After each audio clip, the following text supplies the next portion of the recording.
Bismillahirrahmanirrahim. Assalamualaikum warahmatullahi wabarakatuh. Alhamdulillahirabbil alamin. Wassalatu wassalamu ala asyrafil anbiya'i wal mursalin nabiyyina Muhammadin wa ala alihi wa ashabihi ajma'in. Amma ba'd. Kita lanjutkan kajian Bulughul Maram. Insyaallah taala kita akan membahas bagaimana cara membersihkan air mani yang menempel di baju. Jadi berkaitan dengan hukum dari air mani. Apakah suci atau najis?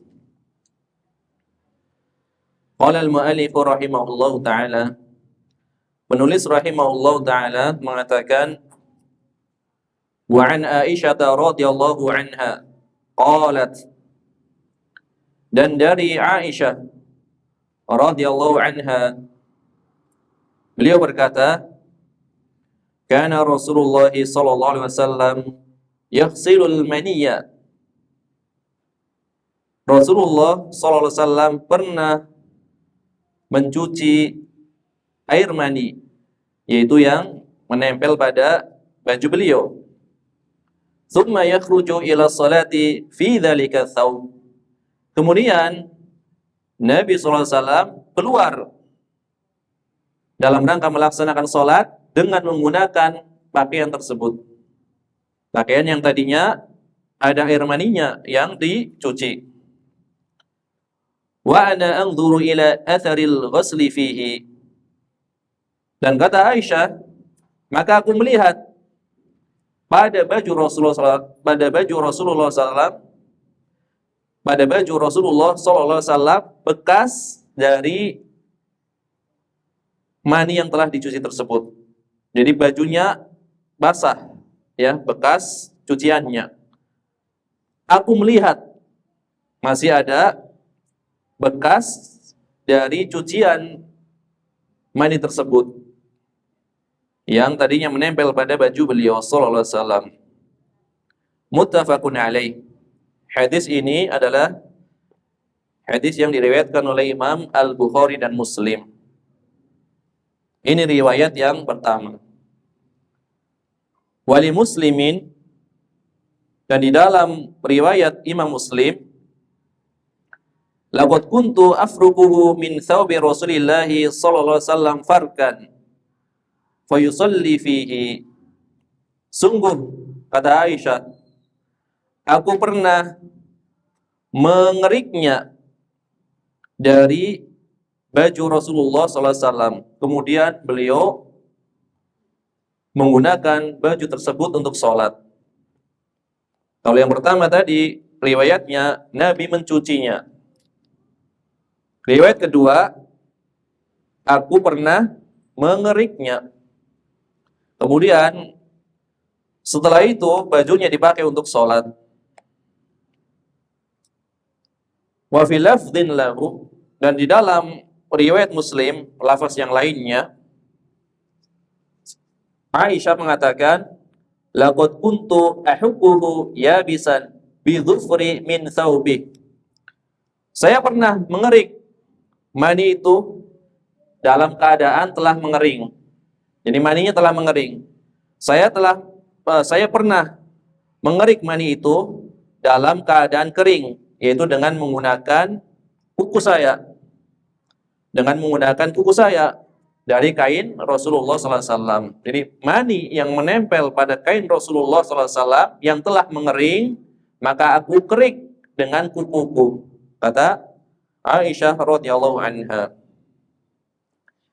Ini adalah 3 riwayat yang berkaitan dengan cara membersihkan mani.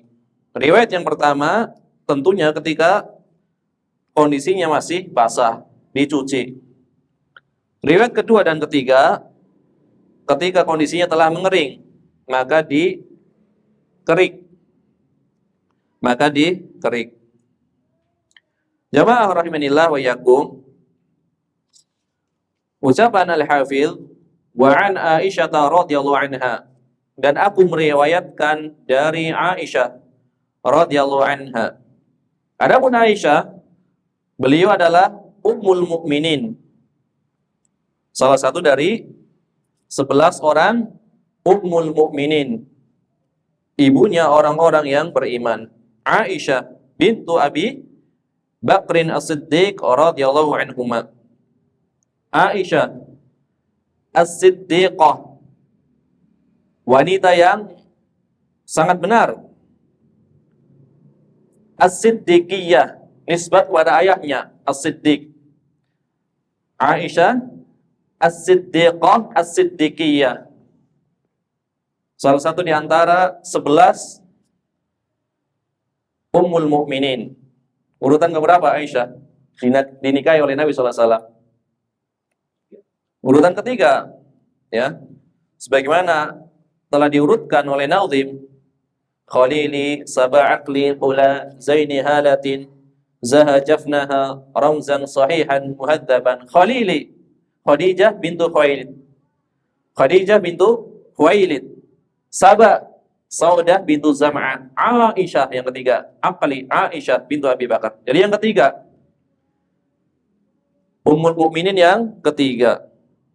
Karena yang disepakati sebagai Ummul Mukminin jumlahnya ada 11. Jumlahnya ada 11. Disepakati sebagai Ummul Mukminin. Adapun yang lainnya tidak disepakati. Maria Al-Qibtiyah, Rehana, dan yang lainnya itu tidak disepakati sebagai Ummul Mukminin. Nabi SAW yang menikahi beliau, jadi Aisyah adalah bersaudara atau saudari dari Asma, tapi beda ibu. Beda ibu. Asma bintu Abi Bakar itu saudari dari Aisyah, beda ibu. Nabi SAW ya melamarnya di Mekah, melamar Aisyah di Mekah, kemudian menikahinya pada bulan Syawal, pada bulan Syawal tahun ke-10 kenabian, tahun ke-10 kenabian, ya. Ketika itu beliau masih berumur 6 tahun. Dan Nabi SAW menikah di bulan Syawal. Ini sekaligus membantah keyakinan orang-orang jahiliyah terdahulu. Membantah keyakinan orang-orang jahiliyah terdahulu, yang mereka menganggap bulan Syawal adalah di antara bulan yang mendatangkan kesialan. Bertatoyur, menganggap sial karena sesuatu. Di antaranya adalah dikaitkan dengan datangnya bulan Sofar, dianggap ada kesialan. Bulan Syawal dianggap ada kesialan. Maka dibantah oleh Nabi SAW. Bahkan beliau menikahi Aisyah itu pada bulan Syawal tahun ke-10 dari kenabian. Ketika itu usianya baru berapa? Baru 6 tahun. Kemudian Nabi SAW melaksanakan itu walimah atau pesta pernikahan dengan Aisyah di Madinah pada bulan Syawal tahun kedua Hijriah. Pada tahun kedua Hijriah. Sebagian pendapat lain mengatakan bukan pada tahun kedua Hijriah. Tapi ini adalah pendapat yang banyak dipilih oleh para ahli tarikh, ya. Jadi beliau melaksanakan ya pesta pernikahannya dengan Aisyah di Madinah pada bulan Syawal tahun kedua Hijriah.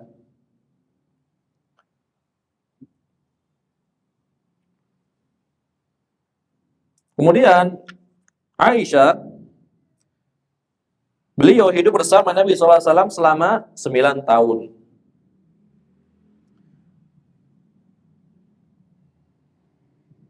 Selama tahun.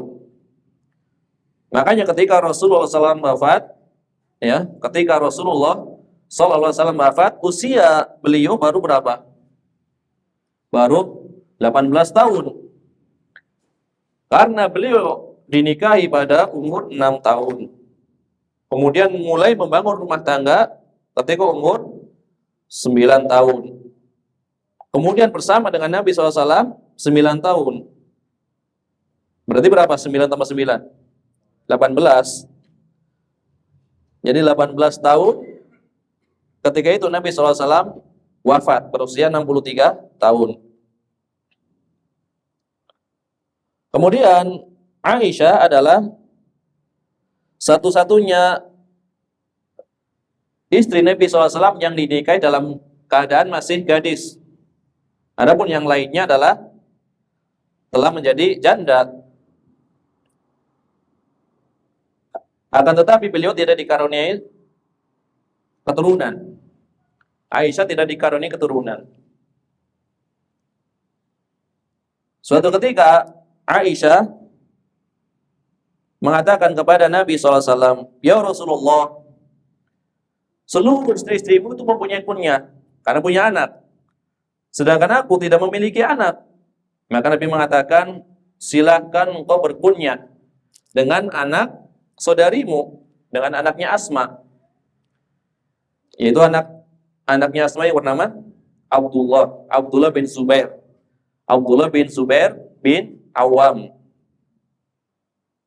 Salah seorang dari 10 orang yang dijamin masuk surga, Zubair bin Awam. Itu adalah suami dari Asma. Anaknya Asma adalah Abdullah bin Zubair.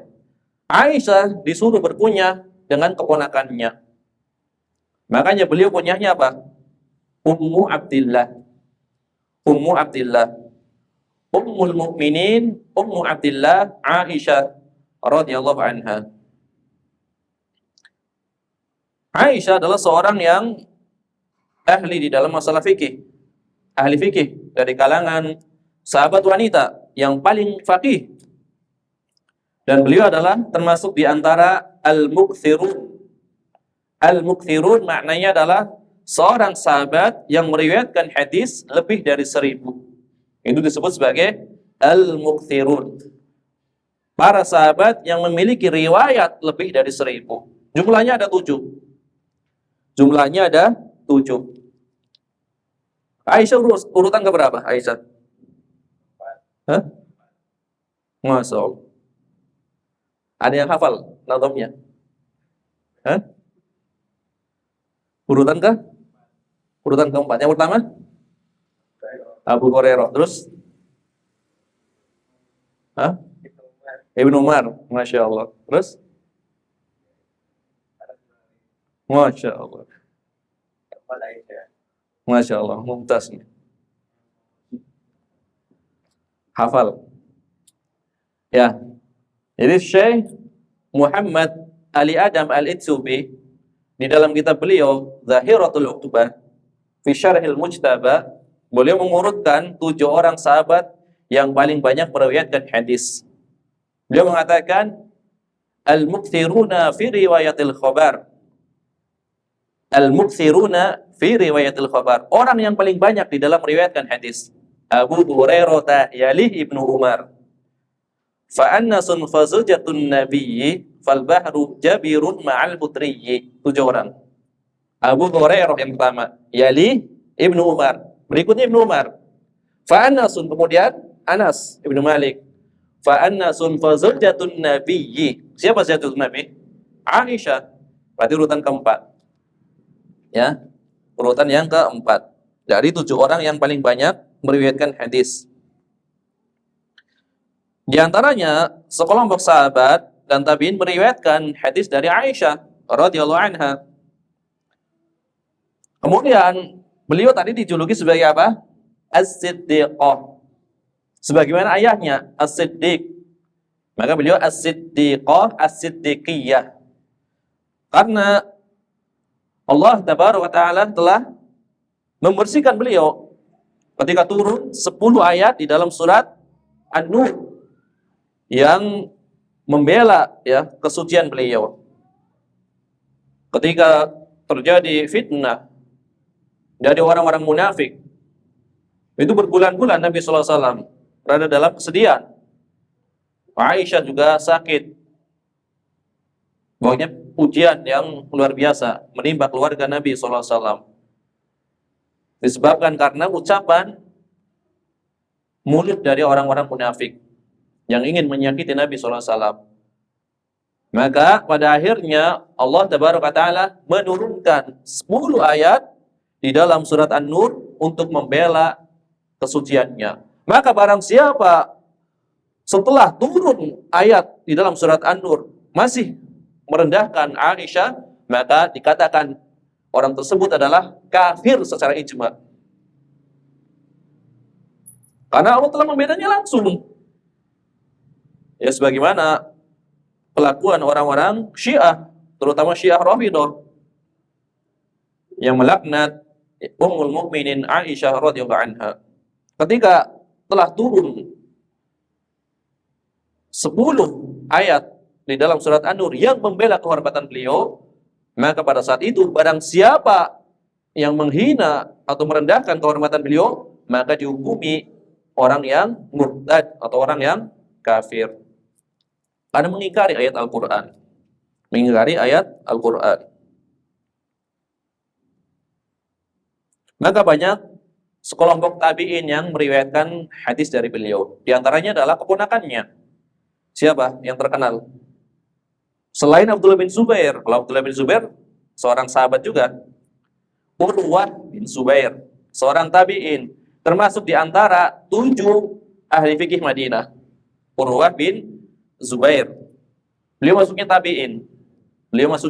Kakaknya adalah sahabat. Itu Abdullah bin Zubair. Yang pernah menjadi khalifah di Hijaz ketika itu. Terjadi ya perpecahan di kalangan kaum muslimin. Ketika itu khalifah di Syam adalah Abdul Malik bin Marwan. Di Hijaz adalah Abdullah bin Az-Zubair. Yang nanti Abdullah bin Zubair dibunuh oleh Hajjaj bin Yusuf. Hajjaj bin Yusuf Ats-Tsaqafi. Seorang yang sangat bengis, suka membunuh, tapi hafal Quran. Suka menghafalkan Al-Quran. Sangat cinta kepada para penghafal Al-Quran. Kalau ada orang yang hafal Al-Quran, beliau memberinya hadiah. Tetapi sangat mudah menumpahkan darah. Hajjaj bin Yusuf. Unik ini orangnya. Perawakannya kecil. Disebutkan dalam biografi, perawakannya kecil. Tapi ibaratnya, kalau memukul meja, semua ketakutan. Perawakannya kecil. Beliau adalah gubernur di zaman Khalifah Abdul Malik bin Marwan. Seorang tabi'in. Abdul Malik bin Marwan sesama dengan Al-Imam Az-Zuhri, syekh dari Imam Malik. Seorang ahli fikih sebelum menjabat jadi khalifah, sebelum diuji dengan kekuasaan, ahli fikih Abdul Malik bin Marwan pernah berdebat dengan Az-Zuhri, seorang ahli hadis, sampai Az-Zuhri kewalahan. Karena kecerdasannya di dalam fikih. Tapi beliau diuji dengan kekuasaan. Dan orang yang paling ditaati oleh Hajjaj bin Yusuf, Abdul Malik bin Marwan. Orang yang sangat fasih. Disebutkan ada 4 orang Arab di zaman beliau yang lidahnya kalau berbicara tidak pernah keliru. Nahwu ataupun sorofnya, baik dalam kondisi marah ataupun dalam kondisi bahagia. Di antaranya adalah Abdul Malik bin Marwan. Di antaranya adalah Hajjaj bin Yusuf Ats-Tsaqafi. Memang cerdas. Meskipun beliau banyak membunuh para ulama, bukan sekedar kaum muslimin biasa. Para ulama dibunuh oleh Hajjaj bin Yusuf. Yang terakhir dibunuh adalah Sa'id bin Jubair. Itu ulama tabi'in yang terakhir kali dibunuh. Tetapi beliau memiliki jasa pula, ya, membagi Al-Quran sehingga mudah untuk dihafalkan, kemudian memberikan tanda pada Al-Quran, memberikan harokat. Jadi masih ada jasanya. Tapi sebagian ulama, ya, mengatakan seandainya, ini mubalaghah, seandainya dosa seluruh penduduk bumi ditimbang dengan dosanya Hajjaj, niscaya dosanya Hajjaj lebih berat. Ini mubalaghah maksudnya, menunjukkan betapa banyaknya ya perbuatan kezaliman yang beliau lakukan. Tetapi beliau ya ketika wafat, ya sebelum wafat, sakit menjelang wafatnya, beliau berdoa kepada Allah, ya Allah, sesungguhnya hamba-hambamu mengatakan bahwasannya engkau tidak mengampuniku, padahal aku tahu engkau adalah maha pengampun. Luar biasa. Makanya para ulama yang memasukkan beliau Hajjaj bin Yusuf ke dalam biografi-biografi, mereka sepakat mengatakan Hajjaj adalah orang yang fasik. Tetapi bersamaan dengan itu, beliau punya jasa yang besar, terutama yang berkaitan dengan masalah Al-Quran, pembukuannya, kemudian pembagiannya, juz dan seterusnya, sehingga kaum muslimin dimudahkan ya untuk mempelajari ataupun menghafalkan Al-Quran. Jadi di antara keponakan Aisyah yang dijadikan sebagai nama kunyah dibunuh oleh Hajjaj bin Yusuf. Abdullah bin Zubair yang membunuh adalah Hajjaj bin Yusuf, dipenggal kepalanya. Kemudian setelah dipenggal kepalanya, didatangkan kepada ibunya yang ketika itu masih hidup, umurnya sekitar 100 tahun, Asma, ketika itu telah menjadi buta. Asma bintu Abi Bakar, dibawa kepalanya. Maka Asma mengatakan, saya tidak heran karena aku mendengar dari Nabi SAW 2 orang dari Bani Thaqifah, yang satu adalah pendusta, yang satu adalah penumpah darah. Adapun sang pendusta adalah Mukhtar As-Saqafi yang mengaku sebagai nabi. Adapun penumpah darah adalah engkau, wahai Hajjaj. Ini adalah ya di antara keunikan Hajjaj bin Yusuf. Maksiatnya jalan, ibadahnya juga jalan. Hafalan Qur'annya sangat kuat. Suatu ketika Hajjaj bin Yusuf mendapati seorang anak. Ya. Anak ini membuat kesal Hajjaj bin Yusuf. Ini di penjara. Anak ini di penjara. Di dalam penjara, maka kemudian ibunya mendatangi Hajjaj bin Yusuf. Ibunya ini jago Quran, ya jago hafalan Quran. Maka ibunya mendatangi Hajjaj bin Yusuf. Wahai Hajjaj, demi Allah yang tidak menurunkan kalla kecuali setelah melewati separuh Al-Quran, maka bebaskan anakku. Demi Allah yang tidak menurunkan kalla kecuali setelah melewati separuh Al-Quran, maka bebaskan anakku. Maka Hajjaj membaca dari depan, dari Al-Fatihah sampai setengah Al-Quran. Ternyata belum ada lafaz kalla, karena hafalan Hajjaj sangat kuat. Kalla saya'lamun dan seterusnya itu adanya setelah separuh Al-Quran. Sebelum separuh Al-Quran tidak ada kalla. Maka akhirnya kata Hajjaj, ternyata benar kamu, dibebaskanlah anaknya. Jadi mudah sekali mengampuni, mudah sekali menghukum. Ini kelakuan atau tabiat dari Hajjaj bin Yusuf.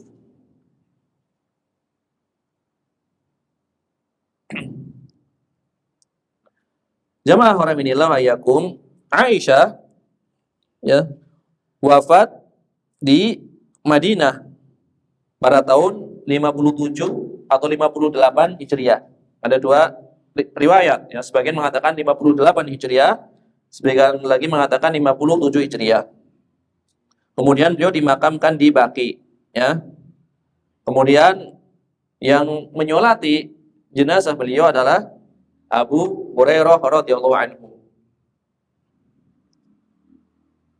Yang ketiga itu yang menjabat sebagai khalifah adalah Marwan di Madinah. Kalau setelahnya nanti Abdul Malik bin Marwan radhiyallahu anha. Adapun mengenai keutamaan Aisyah tentu sangat banyak. Nabi pernah mengatakan seperti ini, fadlu Aisyah 'ala nisa'i kafadli tsarid 'ala sa'irut ta'am. Keutamaan Aisyah dibanding seluruh wanita yang ada di dunia ini sebagaimana keutamaan tsarid atas seluruh makanan. Tsarid adalah makanan yang enak menurut orang Arab ketika itu. Menurut orang Arab ketika itu roti yang dicelup ke dalam air. Itu namanya tsarid. Jadi keutamaan Aisyah dibanding seluruh wanita adalah sebagaimana keutamaan tsarid dibanding seluruh makanan yang ada ketika itu. Maka khilaf para ulama, lebih utama mana, Aisyah atau Khadijah? Karena dikatakan laki-laki yang sempurna itu banyak. Para nabi dan rasul adalah laki-laki yang sempurna. Nabi dan rasul jumlahnya berapa semuanya? Nabi dan rasul 124.000 nabi dan rasul. Rasulnya 315 atau 313. Berarti 310-an ke sana. Jadi riwayatnya ada yang 313, ada yang 315. Jadi 310 ke atas. Ini laki-laki yang sempurna banyak. Adapun wanita yang sempurna itu sedikit. Di antaranya disebutkan 4. Yaitu Khadijah bintu Khuwailid. Kemudian Fatimah bintu Muhammad sallallahu alaihi wasallam. Kemudian Asia, ya, istri dari Firaun. Kemudian Maryam bintu Imran. Aisyah tidak masuk. Tapi Nabi kemudian mengatakan, ada keutamaan Aisyah di atas seluruh wanita sebagaimana keutamaan tsarid di atas seluruh makanan. Maka di sini para ulama khilaf. Aisyah tidak masuk pada 4 wanita yang utama ketika disebutkan. Tetapi setelah itu Nabi mengatakan keutamaannya atas seluruh wanita sebagaimana tsarid, makanan terbaik ketika itu. Sebagian menggabungkan di zaman yang dibutuhkannya harta, sokongan dana di awal-awal Islam, tentu Khadijah di sini utamanya lebih. Tetapi ketika Islam telah berkembang, para sahabat telah banyak, maka Aisyah memiliki keutamaan karena menyebarkan ilmu. Menyebarkan ilmu. Termasuk di antara sahabat yang umurnya panjang. Tapi ini masih ya tidak ada kesepakatan di antara para ulama. Siapa yang lebih utama? Siapa yang lebih utama?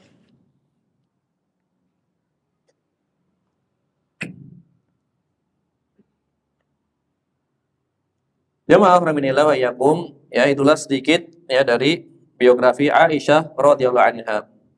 Karena begitu banyak ya keutamaan beliau. Bahkan pembahasan hadisul if, hadis dusta ya, kisah dusta yang dinisbatkan kepada beliau itu kalau dibahas sangat panjang. Bagaimana perjalanan beliau di awal mula beliau terkena fitnah, ya, ketika kehilangan kalungnya, ya, kisah yang panjang, ya, yang akhirnya pada ujungnya Allah Tabaraka wa Ta'ala membela kehormatan beliau, ya, Aisyah, wanita yang sangat cerdas, melebihi akalnya para lelaki di zamannya. Makanya banyak tabi'in yang belajar kepada beliau, belajar ilmu hadis, belajar ilmu fikih, ilmu lughah, kemudian ilmu tentang nasab. Karena bapak beliau, yaitu Abu Bakar As-Siddiq, orang yang paling paham tentang ilmu nasab. Kemudian Asma, saudari beliau, mempelajari dari Abu Bakar As-Siddiq takbir mimpi, cara menafsirkan mimpi dengan Al-Quran dan Sunnah tentunya. Kemudian riwayatnya diambil oleh para tabi'in, diantaranya adalah Muhammad bin Sirin, menafsirkan mimpi dengan Al-Quran dan Sunnah. Tidak sembarangan, harus ulama yang bertakwa, yang mengetahui ilmu Al-Quran, mengetahui ilmu hadis, karena nanti akan dikaitkan. Jadi tidak semua ya ulama bisa mentafsir mimpi. Ini tafsir mimpi dengan ilmu, bukan dengan khayalan. Ada ilmunya. Dari Abu Bakar As-Siddiq, kemudian Asma, kemudian para tabi'in. Ini adalah yang pertama yang berkaitan dengan rawi dari hadis ini. Adapun berkaitan dengan tahrij hadisnya, asal hadis ini dikeluarkan atau dimasukkan di kitab induknya, maka riwayat yang pertama ini tadi dikatakan muttafaqun alaih. Muttafaqun alaih. Jadi hadisnya diriwayatkan oleh Imam Al-Bukhari dan Muslim dari seorang sahabat. Itu muttafaqun alaih. Kalau bukan dari seorang sahabat, maka bukan muttafaqun alaih. Meskipun diriwayatkan oleh Imam Al-Bukhari dan Muslim. Imam Al-Bukhari memasukkan riwayat yang pertama ini di dalam Kitabul Wudu. Kitab wudu. Bab ghuslil maniyyi wa farqihi. Bab mencuci mani dan mengeriknya, menggosoknya. Ini riwayat Imam Al-Bukhari. Adapun di dalam riwayat Imam Muslim, hadisnya dimasukkan di dalam kitab At-Taharah. Dalam kitab At-Taharah. Tidak ada babnya asalnya. Karena Imam Muslim tidak membawakan bab dalam kitabnya. Hanya membawakan nama kitab. Kitab Al-Iman, kitab At-Taharah. Kemudian hadis-hadisnya. Adapun bab datangnya belakangan. Dari ulama yang mensyarahnya, diantaranya Al-Imam An-Nawawi rahimahullah ta'ala. Yang menuliskan bab. Jadi kalau didapati ada sebuah buku, dikatakan, hadis ini riwayat Imam Muslim nomor sekian. Kitab Iman. Bab, misalkan bab tentang barang siapa, atau misalkan babnya dikatakan tidak sempurna keimanan seseorang dan seterusnya, maka bisa dipastikan bab tersebut bukan dari Imam Muslim, tapi dari ulama yang menuliskan di dalam syarah-syarah mereka. Yang sering dipakai adalah bab yang dituliskan oleh Al-Imam An-Nawawi rahimahullah ta'ala. Makanya biasanya ada keterangan riwayat Imam Muslim di dalam kitab Thaharah bab, kemudian dikatakan bisyarhin Nawawi, dengan syarah dari Imam An-Nawawi. Makanya nomornya double. Kalau dikatakan Imam Muslim nomor 1000, belum tentu asli nomor 1000. Menurut versi siapa dulu? Jadi tidak ada nomor, tidak ada bab, hanya riwayat dan kitab. Padahal sangat tertib. Lebih tertib daripada Sahih Bukhari. Cuma tidak membawakan nama kitabnya. Tidak membawakan nama babnya, hanya membawakan nama kitabnya. Di sini hadisnya diriwayatkan di dalam kitab Thaharah dari jalur Sulaiman bin Yasar. Lagi-lagi Sulaiman bin Yasar adalah salah satu di antara 7 ahli fikih Madinah. Banyak sekali tadi disebut 7 ulama ahli fikih Madinah. Sulaiman bin Yasar. Kata Sulaiman bin Yasar, akhbaratni Aisyah radhiyallahu anha, telah mengabarkan kepadaku Aisyah radhiyallahu anha. Kemudian lafaz yang dibawakan oleh Al-Hafidz ini, lafaz yang kita bawakan tadi di riwayat yang pertama adalah lafaz dari Imam Muslim. Lafaz dari Imam Muslim. Karena lafaz Imam Muslim umumnya bagi ulama yang menulis kitab Al-Jam'u Bainas Sahihain, menggabungkan antara dua sahih, umumnya para ulama memilih lafaznya Imam Muslim. Umumnya. Ada beberapa ulama yang memilih lafaznya Imam Al-Bukhari. Di antaranya adalah Syekh Muhammad Fuad Abdul Baqi. Di dalam kitab Al-Lu'lu' wal Marjan, beliau memilih lafaznya Imam Al-Bukhari. Tapi ulama yang lain rata-rata pasti memilih lafaznya Imam Muslim. Karena lafaznya Imam Muslim lebih mencakup pembahasan yang lebih luas biasanya. Lafaznya Imam Muslim. Makanya ya hadis-hadis yang berkaitan dengan bacaan sholat biasanya memilih riwayat Muslim untuk zikir di dalam sholat. Adapun riwayat Al-Bukhari menang dari sisi kesahihannya. Karena ketatnya syarat beliau. Ketatnya syarat beliau. Syaratnya ketat, maka otomatis lebih sahih. Tapi dari sisi pemilihan lafaz, Muslim lebih bagus. Inilah ketika ada yang mengatakan mana yang lebih utama, Sahih Muslim atau Sahih Bukhari. Maka dijawab seperti itu. Dari sisi kesahihan, tentu Sahih Bukhari lebih sahih. Tapi dari sisi bagusnya susunan hadis-hadisnya, baik dari susunan kitabnya, kemudian peletakan hadis-hadisnya, maupun redaksi hadisnya, tentu Muslim lebih bagus. Muslim lebih bagus. Jadi lafaz yang dibawakan adalah lafaz Imam Muslim. Di dalamnya, di dalam riwayat ini ada pernyataannya tegas. Dikatakan wa fihi tasrihu Sulaiman ibni Yasar bisima'i min Aisyah radhiyallahu anha.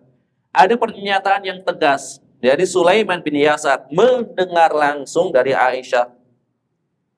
Mendengar langsung dari Aisyah radhiyallahu anha. Kemudian ungkapan beliau Sulaiman ibnu Yasar membantah pernyataan sebagian orang yang mengatakan Sulaiman bin Yasar tidak pernah mendengar dari Aisyah. Kan beliau sendiri yang mengatakan, aku mendengar langsung dari Aisyah. Aisyah mengabarkan kepadaku. Ini sebagai bantahan bagi orang yang mengingkari kalau Sulaiman ibnu Yasar mendengar dari Aisyah. Ini adalah riwayat yang pertama. Ya, jadi lafaznya menggunakan redaksi Imam Muslim. Walaupun hadisnya ada di dalam kitab Sahih Bukhari dan Muslim, muttafaqun alaih. Diriwayatkan dari satu orang sahabat, yaitu Aisyah radhiyallahu anha. Adapun riwayat yang kedua, tadi dikatakan wali muslimin. Diriwayatkan oleh Imam Muslim. Ya, dari jalur Alqamah dan Aswad, ya, dari jalur Alqamah dan Al-Aswad. Riwayat lengkapnya, kalau tadi kan potongan. Potongnya tadi bunyinya, sungguh aku pernah ya menggosoknya atau mengeriknya, yaitu mani tersebut dari baju Rasulullah SAW. Kemudian Rasulullah SAW sholat dengan menggunakan baju tersebut. Riwayat lengkapnya ya dari jalur Alqamah dan Al-Aswad dikatakan anna rajulan nazala bi Aisyah. Bahwasanya seorang laki-laki itu singgah ya. Bahwasanya seorang laki-laki singgah di tempatnya Aisyah bermalam. Fasbaha yaghsilu thawbahu.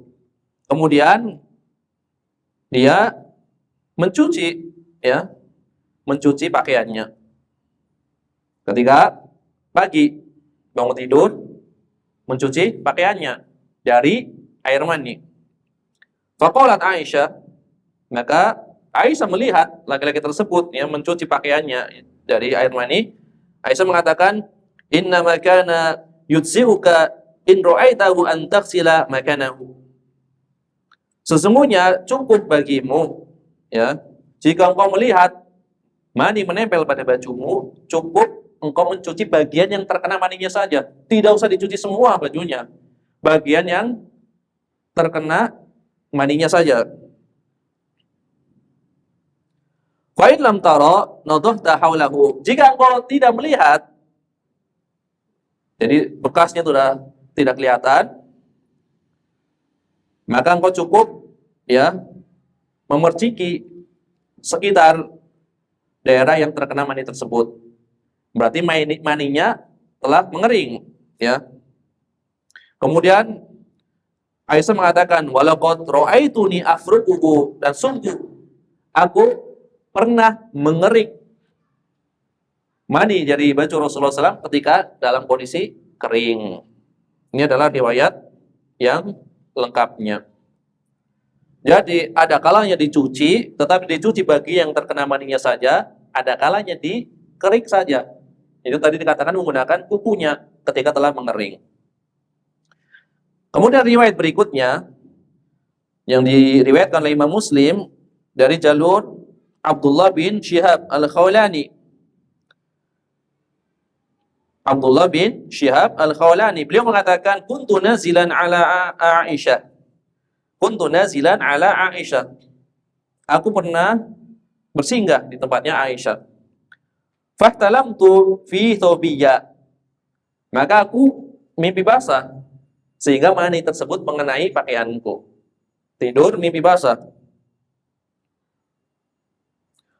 Fa hamastuhuma fil ma'i, maka aku mencelupkan bajuku semuanya, bajunya ke dalam air.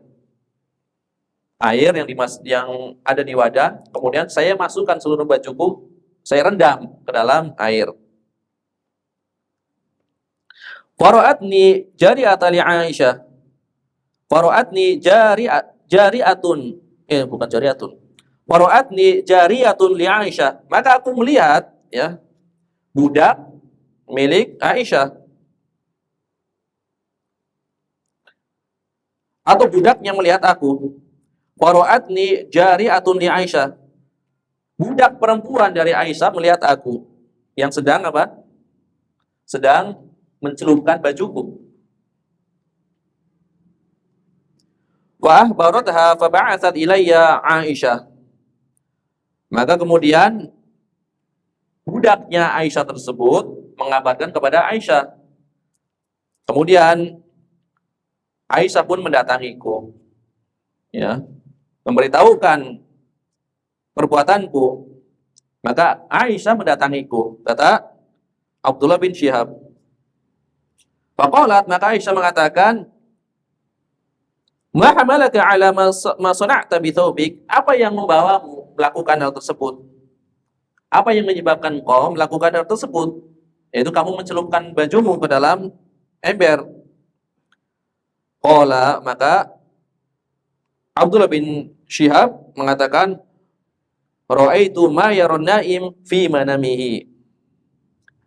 Kata beliau, aku melihat ya sebagaimana yang dilihat oleh seorang yang tidur di dalam tidurnya, maksudnya mimpi basah. Qalat, hal ra'aita fi ma syai'an? Apakah kau melihat ya di dalam pakaian tersebut sesuatu? Kemudian beliau mengatakan, la, aku tidak melihat. Qalat falau ra'aita syai'an wasaltahu laqad ra'aituni wa inni la hubbuhu min thawbi Rasulillah sallallahu alaihi wasallam yabisan bi dhufri. Jika engkau melihat, maka engkau hendaknya mencuci pakaianmu. Jika dalam kondisi masih basah tentunya. Sungguh aku pernah mengeriknya dari baju Rasulullah SAW dalam keadaan kering dengan menggunakan kukuku.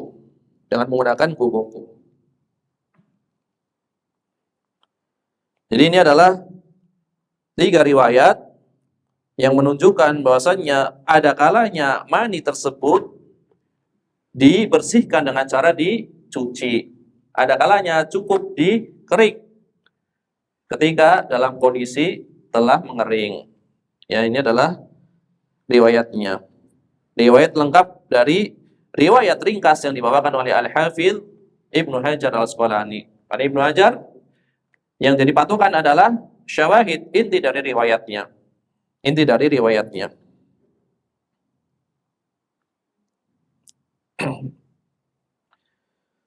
Tadi dikatakan kana Rasulullah sallallahu alaihi wasallam yaghsilul maniyya. Di sini ada kana. Kana yaghsilu. Kana di dalam bahasa Arab ketika disambung dengan fi'il mudhari, yaghsilu berarti fi'il mudhari, mencuci. Kana yaghsilu, kana yatawaddahu. Ini secara kaidah bahasa menunjukkan perbuatan yang sering atau berulang. Misalkan kana Rasulullah sallallahu alaihi wasallam yatawaddau bil muddi. Rasulullah sallallahu alaihi wasallam terbiasa berwudu dengan menggunakan 1 mud. Berarti tidak sekali dua kali, sering. Karena kemudian ada fi'il mudhari. Di sini dikatakan kana Rasulullah SAW yaghsilul maniyya. Nabi SAW mencuci mani. Jadi menunjukkan perbuatan yang berulang-ulang, ya.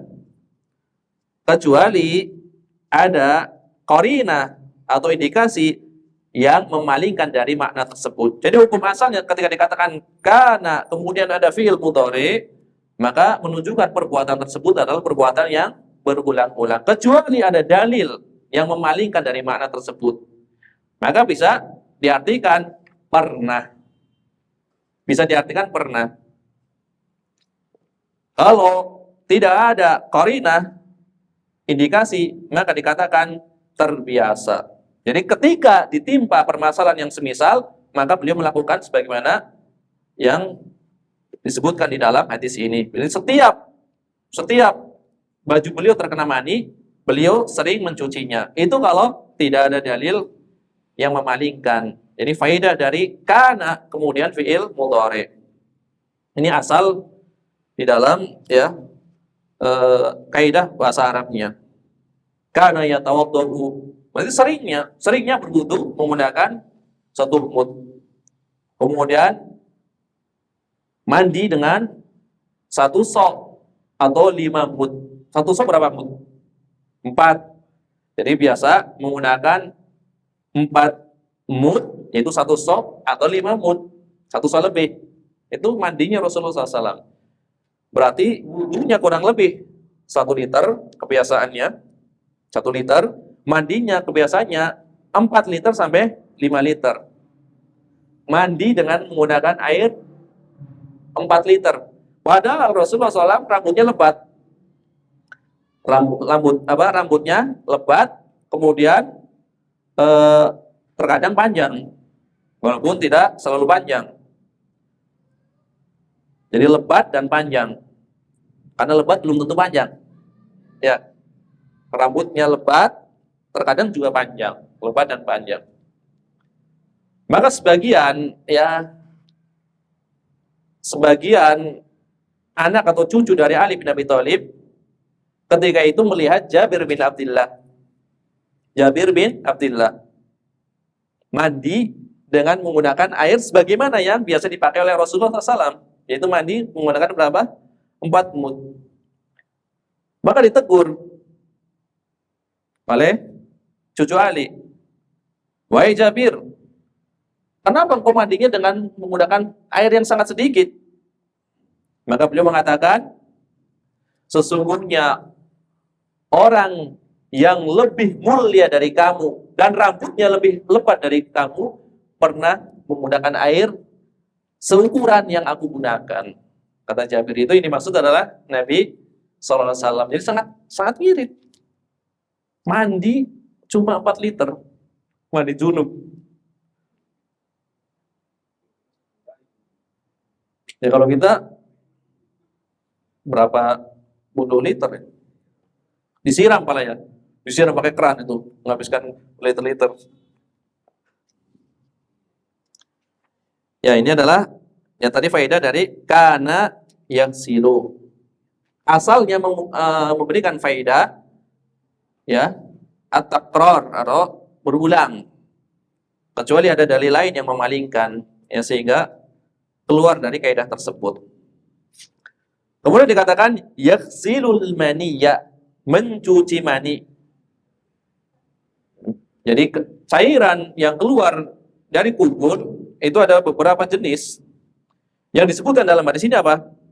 Mani, ya. Yang disebutkan dalam hadis ini adalah mani. Bisa diharokatkan al-maniyu. Al-maniyu. Berarti di atas ya ada tasydidnya. Atau al-maniyu. Tapi yang masyhur adalah al-mani. Itu air yang memancar. Jadi, sifatnya adalah memancar. Airnya sifatnya memancar, maka di dalam Al-Qur'an disebutkan falyanzuril insanu mimma khuliq. Khuliqa mimma dafiq. Hendaknya manusia, apakah manusia tidak memperhatikan dari mana dia diciptakan? Dia diciptakan dari air yang memancar. Jadi air mani sifatnya adalah air yang memancar, kental dan berwarna putih, yang keluar dari seorang dalam keadaan syahwat. Jadi yang keluar dari kubul atau kemaluan depan itu ada mani, ada madhi. Bisa dibaca madhi atau madhiyun. Ya, madhi atau madhiyun. Kemudian ada baul, ada kencing, ada juga wadi. Ada juga wadi. Jadi 4. Mani, madhi, wadi, sama al-baul, air seni atau kencing. 3 yang terakhir tadi, yaitu madhi, kemudian wadi, kemudian kencing, itu disepakati najisnya. Disepakati najisnya, ya. Maka harus dicuci. Disepakati najisnya. Adapun mani ini diperselisihkan. Inilah yang akan kita bahas. Inti dari kajian ini. Ya. Adapun untuk sekedar pengenalan, wadi adalah air putih yang kental yang keluar dari kemaluan seseorang, biasanya setelah kencing. Setelah kencing keluar lagi. Ya, keluarnya air wadi bisa membatalkan wudu. Karena wadi termasuk hal yang najis. Maka cara membersihkan wadi adalah dengan mencuci kemaluan. Kemudian berwudu jika hendak sholat atau melakukan ibadah yang disyaratkan dengan wudu. Apabila wadi ini terkena badan, maka cara membersihkannya adalah dengan cara dicuci bagian yang terkena wadi tersebut. Kemudian yang berikutnya adalah madhi. Itu cairan yang keluar dari kemaluan. Biasanya air ini sifatnya adalah bening dan lengket. Jadi sebelum keluarnya mani, biasanya keluar madhi. Karena keluarnya air ini, yaitu madhi ini disebabkan karena syahwat yang muncul, misalkan ketika seseorang memikirkan atau membayangkan jima, ya, hubungan seksual, atau ketika pasangan suami istri ya sedang bercumbu, biasanya dikatakan apa istilahnya? Foreplay itu ya, pemanasan. Nah, itu biasanya keluar madhi. Air madhi ini tidak memancar sifatnya. Air madhi ini sifatnya tidak memancar, terkadang tidak terasa keluarnya. Ya, keluarnya ini tidak menyebabkan seorang menjadi lemas. Berbeda dengan keluarnya air mani yang pada umumnya menyebabkan tubuh menjadi lemas. Jadi terkadang air madhi ini keluarnya tidak disadari. Jadi air madhi ini bisa terjadi pada laki-laki dan wanita. Ya. Bisa terjadi pada laki-laki dan wanita. Di antara sahabat dari Nabi SAW, pernah ada yang mengeluhkan sering keluar madhi, yaitu Ali bin Abi Thalib. Ali bin Abi Thalib mengatakan kepada Nabi SAW, yang insya Allah nanti akan dibahas ini. Pembahasan ya pembatal wudu nanti akan dibahas nih air madhi. Kata Ali bin Abi Thalib, kuntu rajulan madza'a.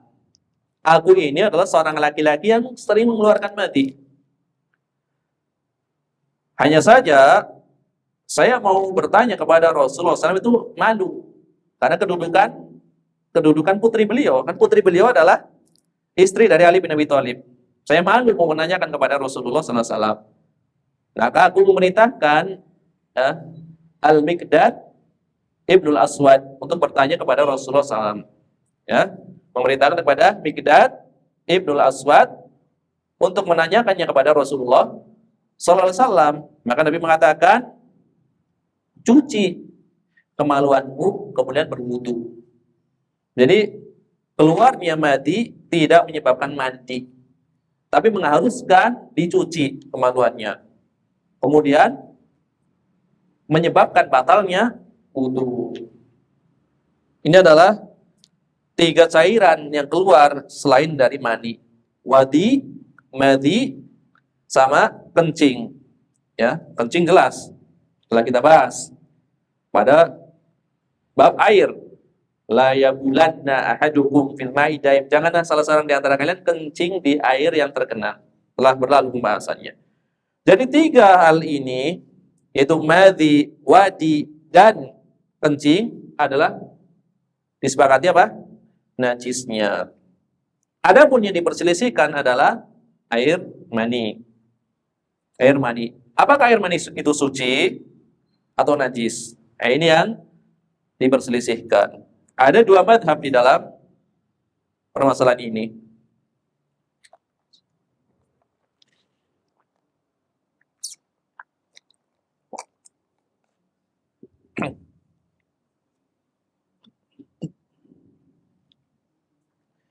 Di antaranya adalah madhab yang pertama yang berpendapat bahwasanya air mani adalah najis. Air mani adalah najis. Ini adalah madhab Hanafi dan madhab Maliki. Madhab Hanafi dan madhab Maliki berpendapat bahwasanya air mani adalah najis. Air mani adalah najis.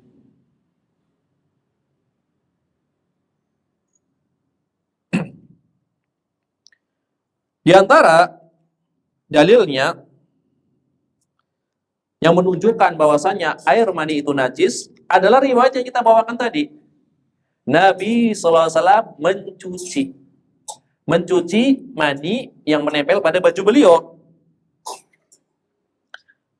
Hadis-hadis yang menjelaskan bahwa pencucian air mani dari baju beliau, maka di dalam pencucian tersebut menunjukkan bahwasanya mani adalah sesuatu yang najis.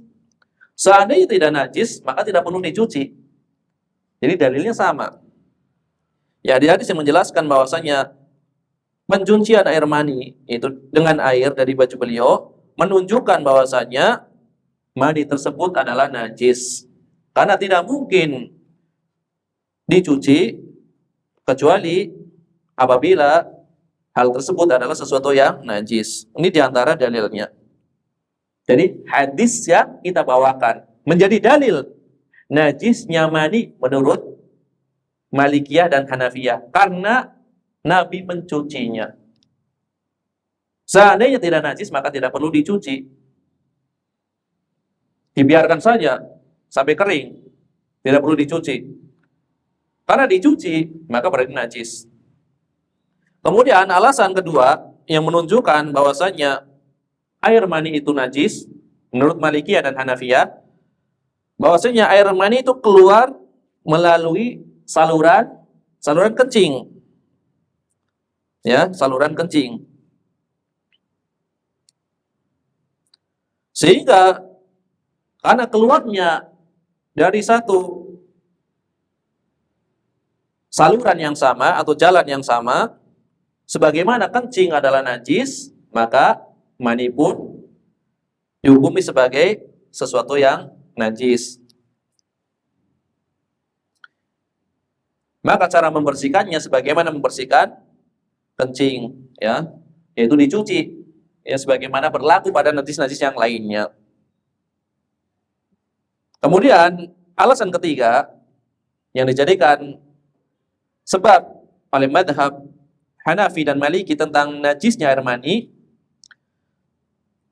status air kencing ini, air seni ini, dalam hal kenajisannya disamakan dengan hasil-hasil buangan tubuh manusia yang dianggap kotor atau jorok, ya, seperti air seni dan kotoran.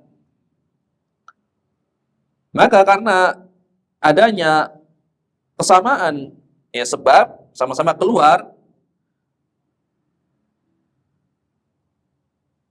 keluar dari satu tempat, maka dihukumi hukumnya sama, itu sama-sama najis. Ini adalah diantara alasan madhab Malikiyah dan Hanafiyah yang menunjukkan najisnya air mani.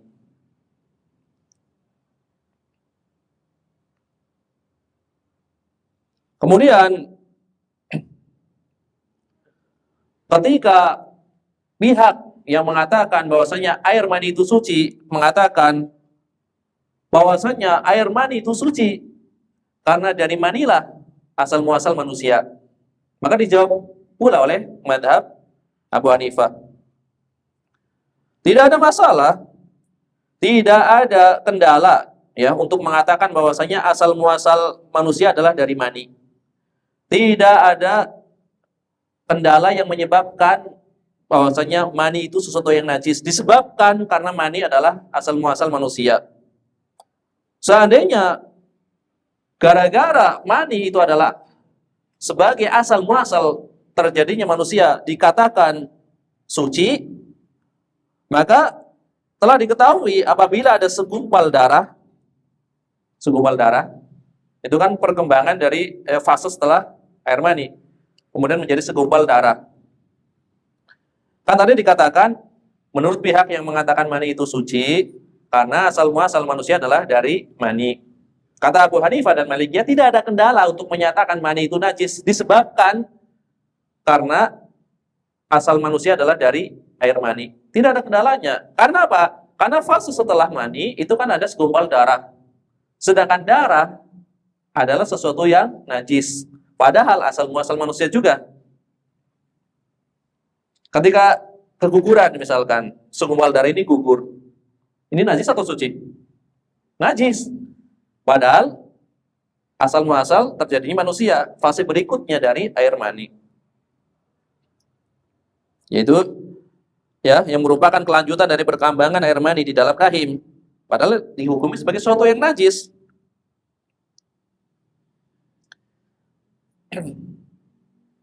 Ini adalah alasan yang keempat. Jadi tidak ada kendala ya untuk mengatakan air mani itu najis disebabkan hanya karena mani itu disebut sebagai asal muasal manusia. Karena segumpal darah itu sebagai asal muasal manusia, ternyata segumpal darah dihukumi sebagai sesuatu yang najis. Kemudian alasan berikutnya dari madhab Abu Hanifah dan madhab Malikiyah, ketika pihak yang mengatakan bahwasanya mani itu suci disebabkan karena mani tersebut hanya sekedar dikerik dengan kuku ketika kering. Hal ini menunjukkan bahwasanya mani suci. Maka dijawab oleh ulama Malikiyah dan Hanafiyah. Adapun hadis-hadis yang menjelaskan pembersihan air mani dengan cara digosok atau dikerik sampai rontok tidak menunjukkan atau bukan merupakan dalil kesucian air mani. Karena itu adalah salah satu dari dua cara mensucikan mani. Ketika basah, cara mensucikannya dengan cara dicuci. Ketika kering, cara mensucikannya dengan cara dikerik. Jadi tidak menunjukkan mani itu suci. Meskipun hanya dengan cara dikerik, itu sudah cukup mensucikan. Jadi ada dua metode. Kalau masih basah, maka dicuci. Kalau sudah kering, tidak wajib dicuci. Boleh dicuci tapi tidak wajib. Cukup dikerik. Itu adalah cara mensucikannya ketika kering.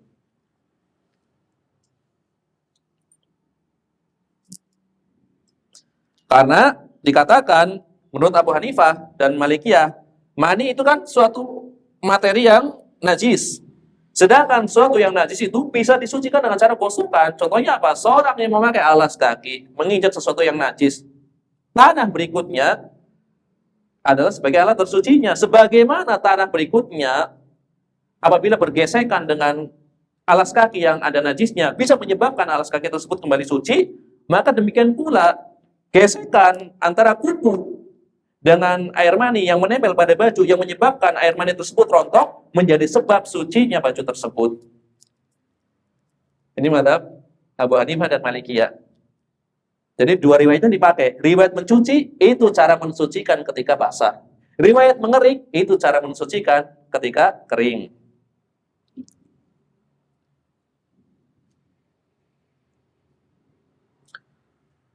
Kemudian alasan berikutnya, seandainya air mani itu suci, kenapa Rasulullah SAW memerintahkan untuk digosok? Ya, karena dalam sebagian riwayat dikatakan, maka gosoklah ya air mani tersebut ya sampai bersih.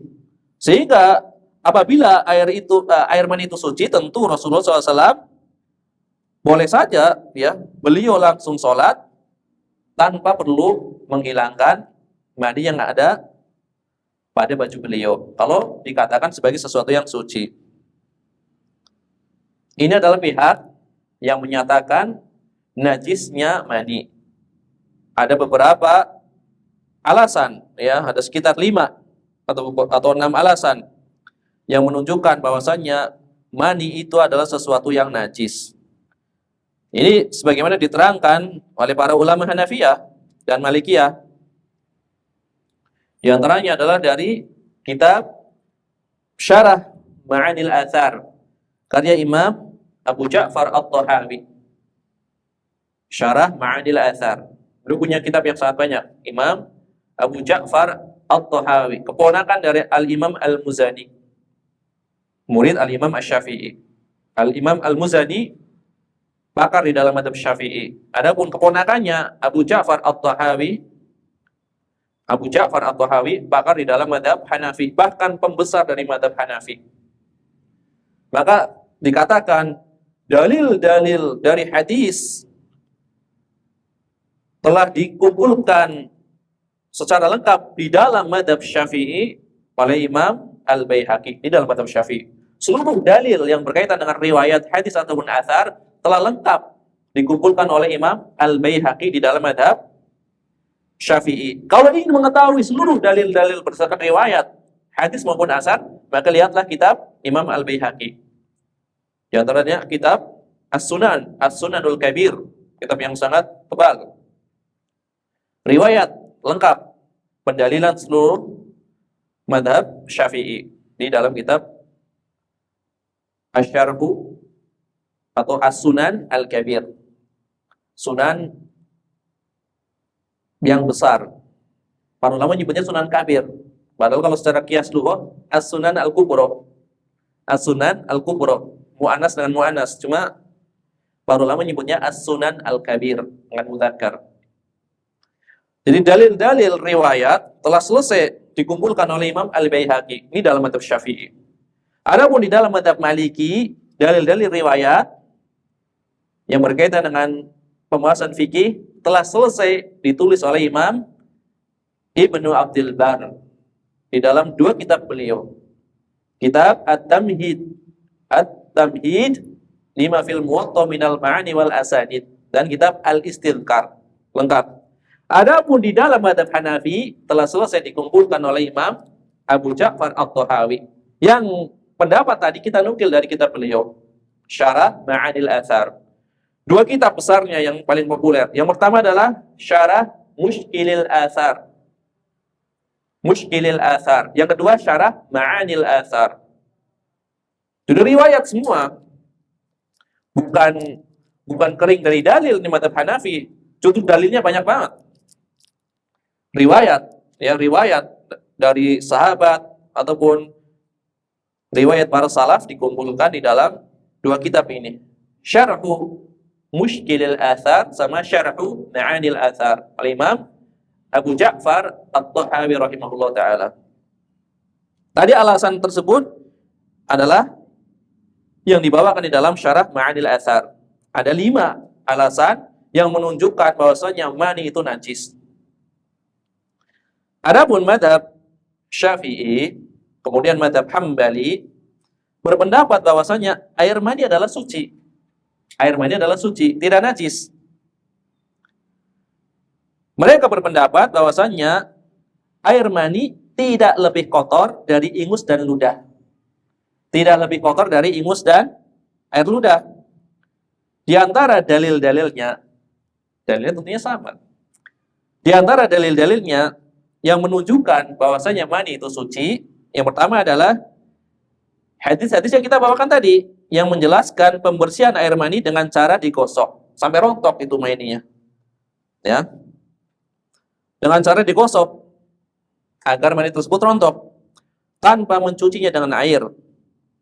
Maka hadis-hadis ini merupakan dalil terpenting yang menetapkan kesucian air mani. Jika air mani najis, tentu cara pembersihan seperti ini tidak cukup. Cara pembersihan ini tidak cukup karena tidak bisa dikiaskan antara baju dengan alas kaki yang bersentuhan dengan tanah. Seandainya mani itu najis, tidak cukup kering atau digosok sampai rontok. Harus dicuci. Karena Aisyah ketika itu cukup mengeriknya dengan kukunya, kemudian pakaian tersebut digunakan oleh Rasulullah SAW untuk sholat, maka ini menjadi dalil tentang sucinya air mani. Kemudian apabila dikatakan tadi mazhab Abu Hanifah dan mazhab Malik, kan Nabi SAW mencucinya.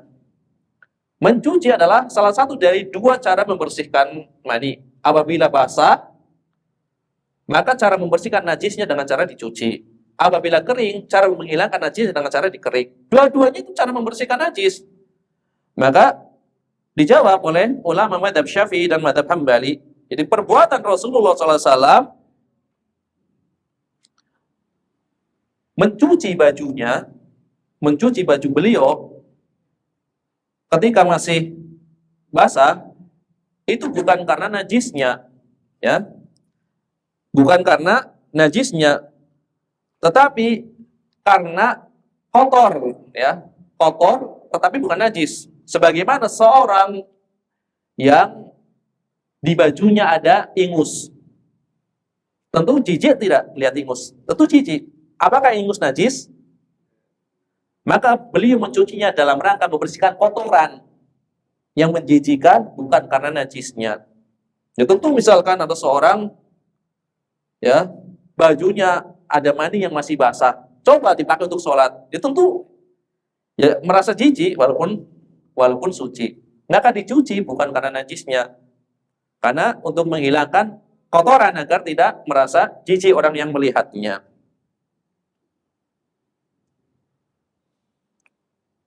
Kemudian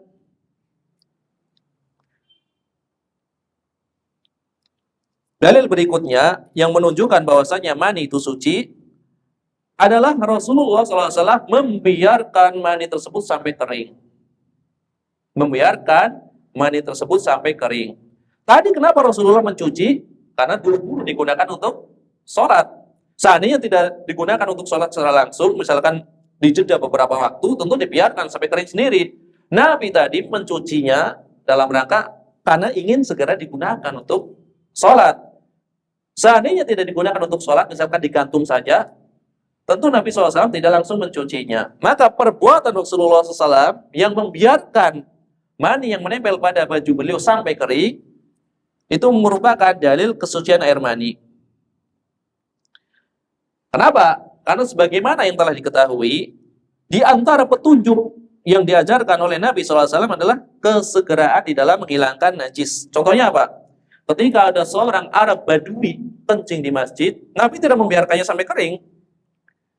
Nabi tidak membiarkannya sampai kering. Ketika masih basah, Nabi memerintahkan ambilkan seember air untuk disiramkan kepada najis.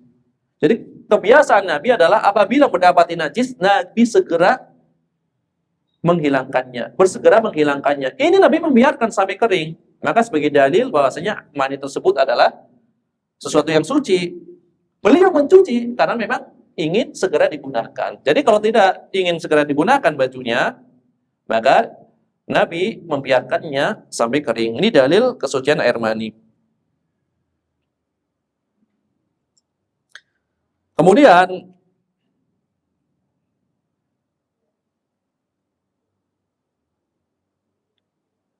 di antara dalil yang menunjukkan sucinya air mani adalah pernyataan dari sebagian sahabat.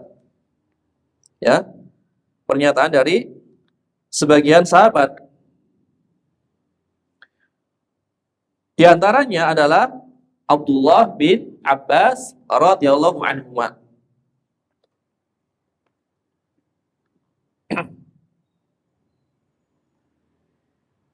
Beliau mengatakan, Abdullah bin Abbas radhiyallahu anhu mengatakan, su'ilan nabiyyu sallallahu alaihi wasallam 'anil maniyyi yusibu thawb.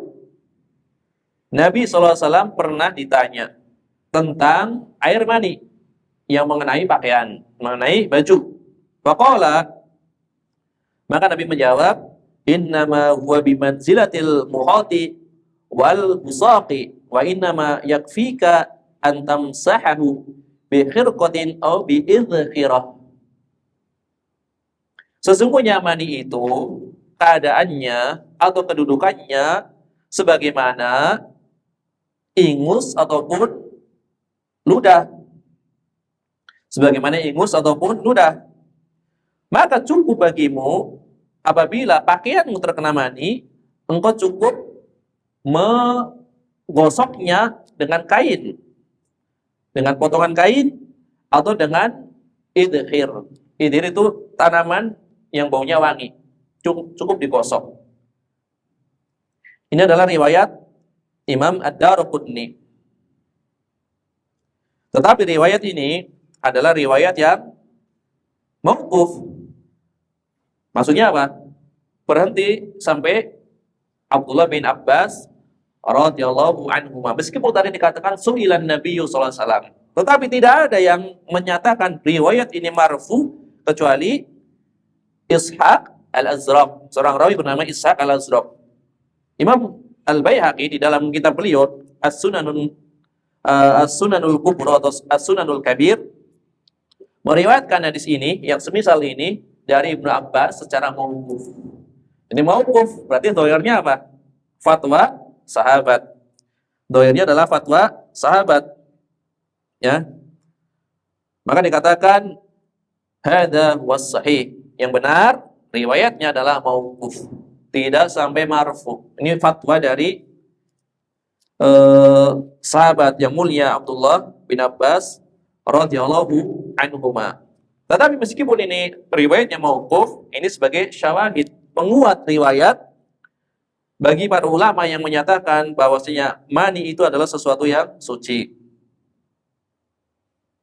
Kemudian di antara dalilnya yang menunjukkan kesucian air mani adalah air mani merupakan materi asal pembentukan manusia yang suci.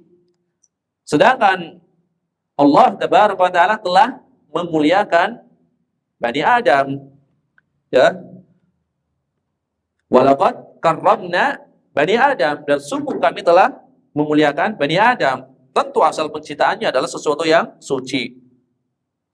Adapun tadi ketika berubah menjadi segumpal darah, itu adalah dalam rangka proses pembentukan jadinya, bukan asal dari penciptaannya. Asalnya memang dari air, kemudian mengalami proses. Sebagaimana seorang asalnya dari mani, ini asalnya. Kemudian menjadi manusia yang sempurna. Kemudian misalkan orang tersebut manusia yang telah sempurna terluka kemudian mengeluarkan darah. Padahal asalnya dari mani. Tentu ketika menjadi darah, darahnya suci atau najis? Tentu najis. Karena bahkan di dalam ayat tegas, darah yang mengalir. Padahal asal mulanya adalah sesuatu yang suci. Jadi tidak ada kaitannya asal mula penciptaan manusia dengan proses penyempurnaan, fase penyempurnaan dari air mani menuju fase berikutnya, diantaranya adalah segumpal darah, kemudian menjadi segumpal daging, dan seterusnya sampai menjadi manusia yang sempurna. Jadi berdasarkan fatwa dari Ibnu Abbas, kedudukan air mani itu sebagaimana ingus maupun ludah, tentu menjijikan, maka segera dicuci apabila masih basah, tetapi tidak najis. Tidak setiap yang menjijikan itu najis. Ya, tidak setiap yang menjijikan itu najis. Ini adalah yang berkaitan dengan dua pendapat yang berkaitan dengan air mani.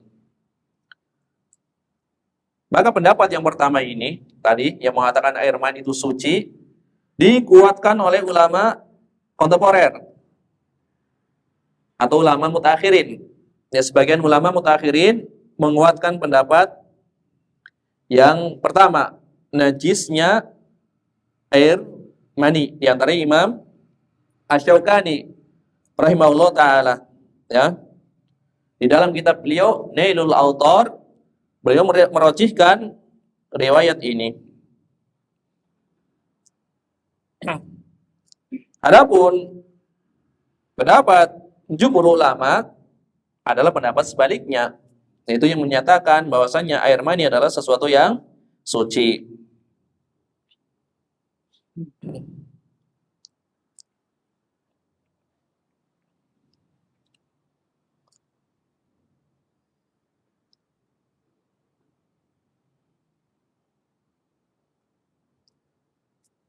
Jadi masalah yang pertama adalah yang berkaitan dengan air mani suci atau najis, maka pendapat yang lebih kuat, lebih banyak dipilih oleh mayoritas ulama adalah air mani itu sebagaimana kedudukan ingus ataupun ludah, menjijikan tetapi tidak najis. Maka apabila mengenai badan dalam kondisi basah dan ingin segera dipakai bajunya, maka cukup dicuci bagian yang terkena maninya. Apabila telah kering, maka cukup dikering. Ya, ini adalah pendapat yang muktamad di dalam mazhab Syafi'i dan mazhab Hambali, dan banyak dipilih oleh ulama kontemporer. Yang diantaranya adalah Syekh Muhammad bin Shalih Al-Utsaimin atau ulama yang lainnya. Secara umum memilih pendapat sucinya air mani.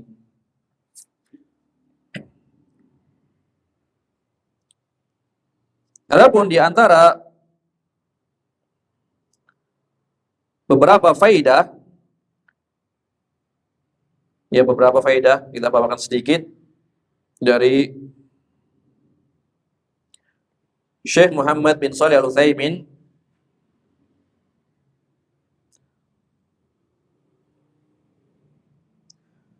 Faidah yang pertama dari Syekh Muhammad bin Shalih Al-Utsaimin berkaitan dengan riwayat yang kita bawakan tadi tentang pencucian air mani atau dikeringnya air mani. Pelajaran yang pertama adalah bolehnya menyebut secara tegas sesuatu yang dirasa malu menyebutkannya pada saat diperlukan. Berdasarkan perkataan Aisyah. Aisyah kan tadi mengatakan, aku pernah mengerik mani dari baju Rasulullah SAW. Ini kan sesuatu yang disebut secara tegas. Padahal ini adalah sesuatu yang dirasa malu untuk disebutkan. Orang tentu merasa malu menyebutkan perkara yang seperti ini. Tetapi karena ada hajat, ada keperluan, maka boleh menyebut secara tegas ya sesuatu yang dirasa malu ya apabila ada hajat. Tadi Aisyah mengatakan Nabi pernah mencuci mani. Aku pernah mengerik mani. Tegas ya. Karena ada hajat maka menyebut sesuatu yang dirasa malu maka diperbolehkan. Kemudian pelajaran yang kedua, menurut Syekh Muhammad bin Shalih Al-Utsaimin wajib menghilangkan bekas mani. Ini kata Syekh Utsaimin. Baik dikatakan mani itu suci ataupun najis. Kalau dikatakan najis, maka jelas. Kalau dikatakan suci, kenapa harus dihilangkan bekasnya? Karena menjijikan. Ya. Jadi hendaknya menghilangkan bekas mani, baik dikatakan mani itu suci ataupun najis. Kemudian pelajaran yang ketiga, sebagaimana telah kita sebutkan, Syekh rahimahullah berpendapat bahwasanya mani tidaklah najis. Ya, mani tidaklah najis. Ketika Nabi SAW tidak memerintahkan untuk mencucinya, kan Nabi tidak memerintahkan untuk mencucinya. Ini hanya sekedar perbuatan Nabi. Sekedar perbuatan Nabi tidak pasti menunjukkan hukumnya wajib. Terkadang memang betul Nabi melakukan perbuatan yang berulang-ulang bisa memberikan faedah, perbuatan tersebut adalah wajib, bisa. Tetapi tidak setiap perbuatan Nabi yang dilakukan oleh Nabi SAW menjadi dalil wajibnya perbuatan tersebut. Kalau sekadar perbuatan, kecuali perbuatan dikuatkan dengan ucapan. Dikuatkan dengan ucapan. Jadi sekedar perbuatan Nabi tidak menunjukkan wajib. Makanya ketika wajib, perbuatan tersebut harus ditegaskan dengan perintah secara lisan. Ya, meskipun tadi kita katakan, sebagian ulama mengatakan perbuatan yang terus-menerus menunjukkan wajib, sekalipun tidak diperintahkan. Ini yang masyhur di dalam mazhab Hambali. Maka di dalam pembahasan wudu nanti ada beberapa hal yang Nabi tidak menyebutkan atau tidak memerintahkan, tapi selalu dilakukan oleh Nabi SAW. Maka di dalam mazhab Hambali dikatakan sebagai sesuatu yang wajib. Padahal mazhab yang lain tidak. karena terus-menerus walaupun tidak diperintahkan.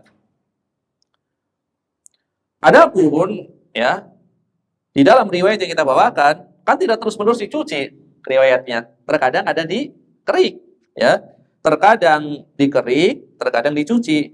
Bukan perbuatan terus-menerus, itu mencuci terus, tidak. Atau mengerik terus. Ini menunjukkan bahwasanya perbuatan tersebut tidak menunjukkan suatu yang wajib. Kemudian kata Syekh rahimahullah ta'ala, bisa dikiaskan kepada mani semua hal yang bisa menimbulkan rasa malu jika terlihat. Air mani kalau tidak dicuci kan malu dilihatnya. Maka seorang harus menghilangkan dari pakaian. Ya, contohnya apa? Seperti bekas darah.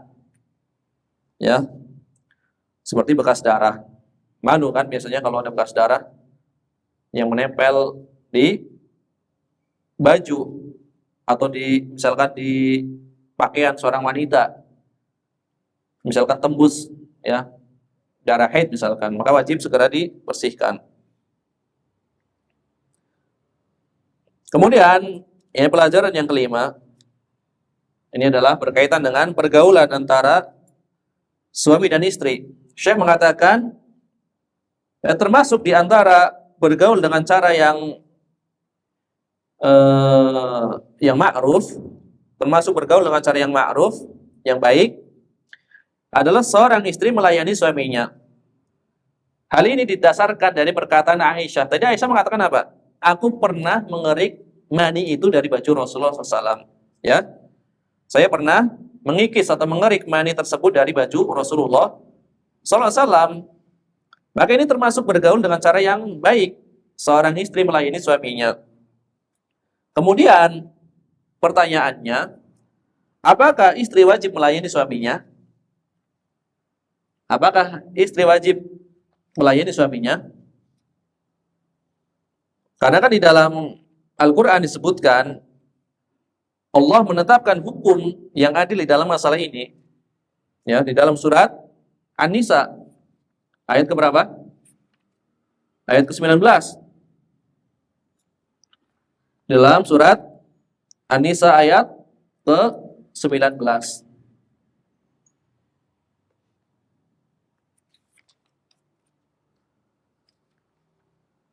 Yang maknanya, dan bergaullah dengan mereka secara baik, ya, bergaullah dengan mereka itu secara baik.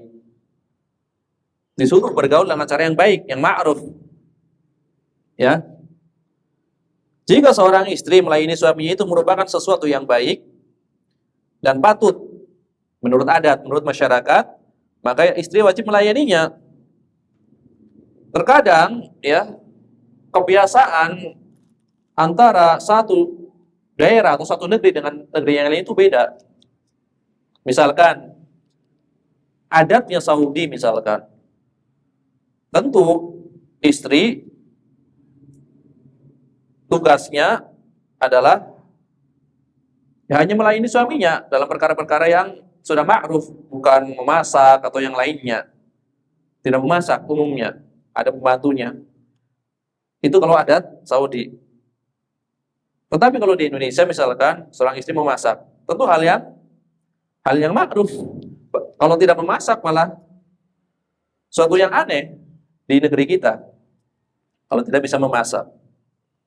Ya, jadi seorang istri dianggap ya, jika seorang istri melayani suaminya itu merupakan sesuatu yang baik dan patut menurut masyarakat, maka istri wajib melayani suaminya. Misalkan seorang istri di dalam masyarakat dianggap tidak patut melayani suaminya, maka bisa menggunakan jasa pembantu, ya. Maka ia tidak wajib melayani suaminya. Ini tergantung adat kebiasaan daerah masing-masing. Ya, di Saudi misalkan nggak pantas misalkan seorang istri mencuci pakaian atau masak, misalkan seperti itu. Maka seorang suami ketika di Saudi misalkan, maka harus mengadakan pembantu, ya, mengadakan pembantu.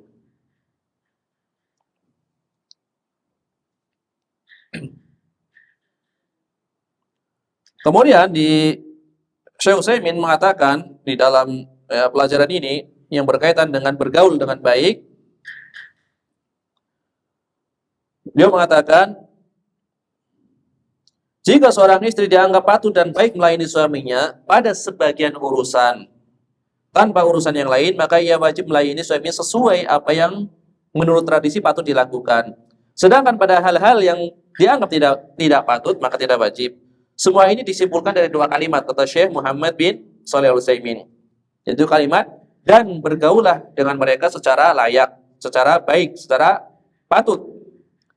Makanya dalam tradisi generasi salafus saleh, seorang suami dianggap patut meminta istrinya melayaninya dengan cara mencuci pakaian, memasak dan membersihkan rumah. Ini tradisi salaf. Tentu setiap zaman kadang mengalami pergeseran. Ini di zaman salaf, zaman sahabat, tradisi generasi salaf, seorang suami wajar meminta istrinya melayani dalam mencuci pakaian. Itu generasi salaf, memasak ataupun membersihkan rumah. Contohnya adalah Asma, saudarinya Aisyah, ya, istri dari Zubair bin Awam radhiyallahu anhu. Beliau Asma ini itu pernah membawa biji-biji gandum, ya, dari Madinah ke kebunnya, yaitu di luar Madinah. Ya, berbeda dengan tradisi orang-orang barat. Jadi membantu suaminya, ya, membawakan biji gandum untuk ditanam di kebunnya. Jadi masalah bergaul antara suami istri itu disesuaikan dengan kebiasaan. Jadi jangan disamakan. Kalau di Indonesia, seorang istri mencuci pakaian, memasak itu hal yang baik. Ya, mungkin di Saudi itu hal yang buruk. Dianggap tidak sayang mungkin. Kenapa tidak dicarikan membantu? Misalkan seperti itu. Jadi jangan disamakan.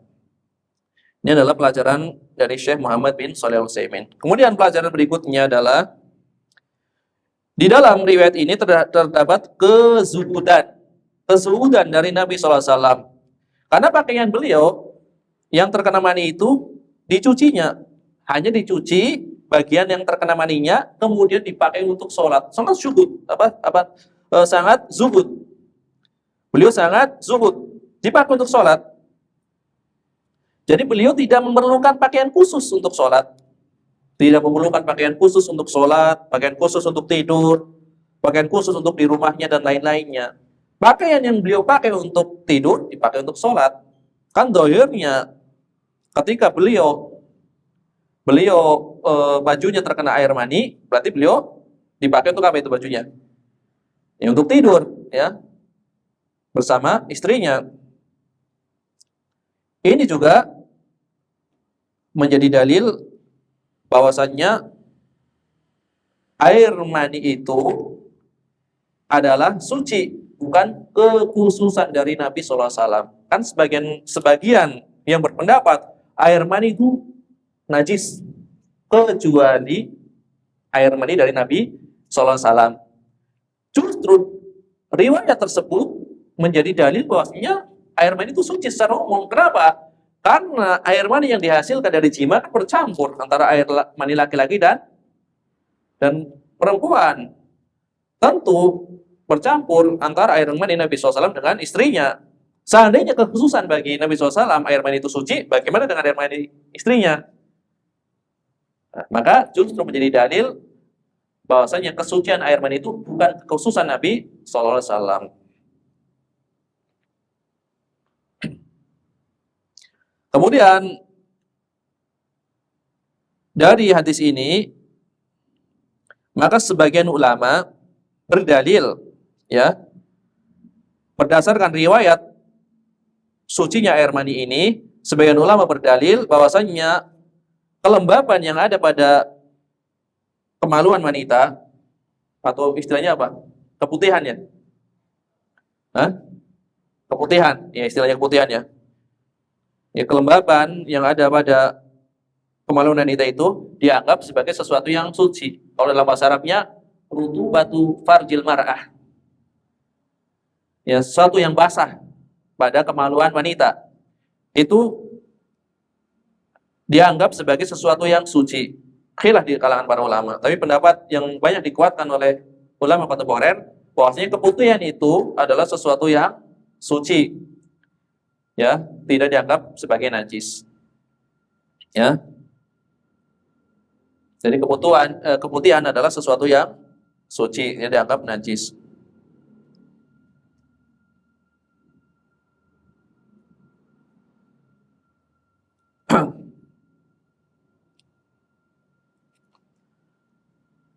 Dan ini adalah madhab jumhur ulama, ya, madhab jumhur ulama.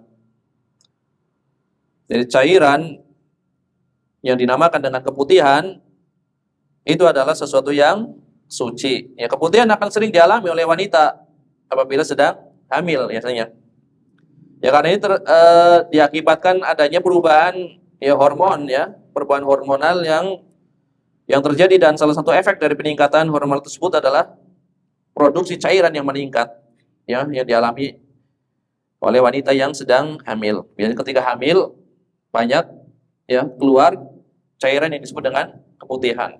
Ini dihukumi sebagai sesuatu yang suci menurut jumhur ulama.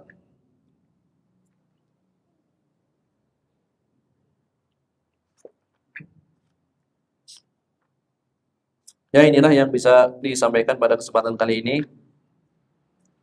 Insyaallah ta'ala pada kesempatan yang akan datang kita akan membahas hadis yang berkaitan dengan hukum air seni dari bayi laki-laki dan bayi perempuan. Nanti ada dibedakan hukumnya dari sisi kenajisannya, nanti dibedakan. Ya, demikianlah yang bisa disampaikan pada kesempatan kali ini. Kita tutup dengan doa kafaratul majlis. Subhanakallahumma bihamdika asyhadu an la ilaha illa anta astaghfiruka wa atubu ilaik. Wa sallallahu wasallam ala nabiyina Muhammad wa ala alihi wa sahbihi ajma'in wa akhiru da'wana alhamdulillahi rabbil alamin. Wassalamualaikum warahmatullahi wabarakatuh.